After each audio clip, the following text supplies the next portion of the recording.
It was a really interesting script, and I had heard that that they had been developing the story for a really long time, so that like sparked my interest. I wanted to see, what was this project that JJ and the other creative minds were trying to cook up and were just trying to get right. So I was just trying to do whatever I needed to do to get invited to the team. Yeah, and I arrived on board at the end. Basically, I was only the last one to be cast, and when I auditioned for the film, I didn't have any scene from the actual film, and so when I read the script for the first time, I was like, oh wow, that's gonna be amazing. And when I discovered the entire cast, I was so thrilled to start working with them and learn a lot from them.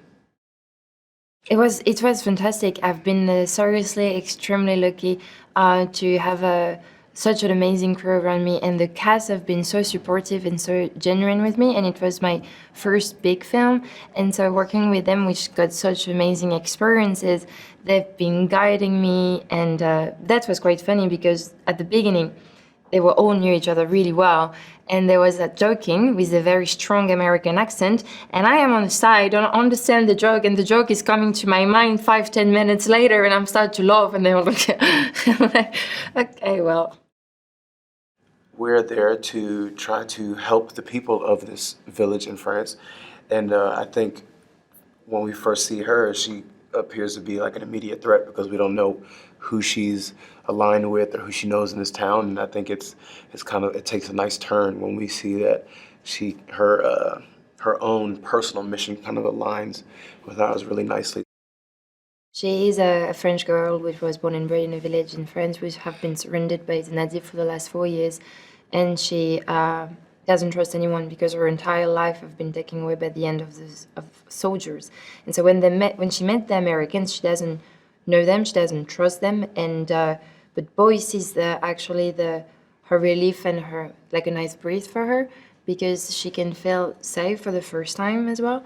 And when she understands that she actually can trust them, she become completely committed to them, and she's finally found the possibility to defend her cause. He's just trying to find where he fits in this whole scheme of things. I think it can be scary for anybody to come in and be a novice at whatever they're doing, and I just think he wants to show his worth and show that he can contribute in a major way and just be a part of a team and do what he needs to do to help end the war, because I think ultimately he understands that to end the war you have to actually go through it. So I think he's just trying to find the best way to do that and to save as many people as possible. Just that they had a fun movie-going experience. It's just simply put, something that's, it's not necessarily trying to speak of what's going on in society today or anything like that, which is not a problem for films that do that because it is necessary. But it's nice to just be able to grab some popcorn, get a drink, go watch a great movie, have a good time, and then be able to talk and laugh about it later and just, Yeah, I think enjoy it.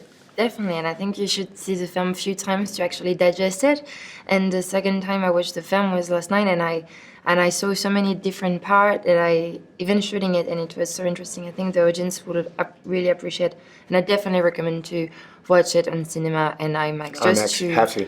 Because the sound, the visual effects, just the experience and being in the room and being surrounded by, it's a cinema film for sure.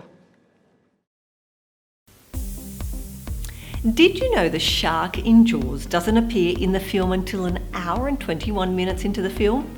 While part of the reason behind this is to build suspense, the biggest reason behind it was that the mechanical shark built for the film rarely worked as intended. Now the end result is a truly terrifying entrance.